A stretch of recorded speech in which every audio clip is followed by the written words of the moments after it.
मेरे हस्बैंड की डेथ हुई है, मेरी छोटे छोटे बच्चे हैं, तो आपको पता है आजकल के महंगाई के दौर में बहुत मुश्किल है। तो मैं यही चाहती हूँ, एक बेटा है वो तकरीबन 6-7 हज़ार रुपये लेके आता है, उससे मेरा गुजारा नहीं चलता। तो ये है कि मुझे क्या करता है?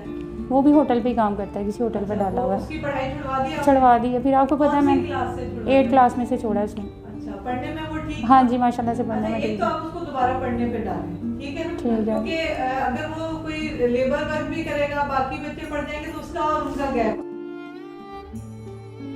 चाहती हूँ कि जब वो सुबह जाता है तो मेरी आंखों में आंसू आ जाते हैं कि इतने बड़े बड़े दाढ़ी मूँछों वाले बच्चे हैं जो पढ़ रहे हैं, तो इस बेचारे की पढ़ने की उम्र थी जो मैंने इसको काम पे डाल दिया। आप खुद कोई काम नहीं कर सकते? नहीं, वो करती हूँ। आपको बताइए, ये मोतियों वगैरह का उसका आपको पता है क्या मिलता है? कुछ भी नहीं है। वो तो बैठ बैठ के कमर में दर्द होना शुरू हो जाती है, कुछ सर में दर्द होना शुरू हो जाती है, लेकिन उसमें से कुछ भी नहीं मिलता।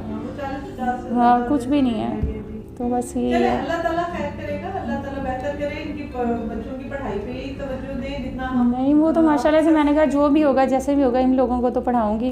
तो हस्बैंड भी नशा करते थे, उनके होते भी मैं खुद ही काम करती रही हूँ। टांके लगे हुए थे तो मैं काम कर रही थी, यानी कि घर पे मुझे सभी कह रहे थे तुम भूखी मर रही हो इतनी, तुम क्यों काम कर रही हो? तो मैंने कहा मुझे पता है मैंने अपने बच्चे पाल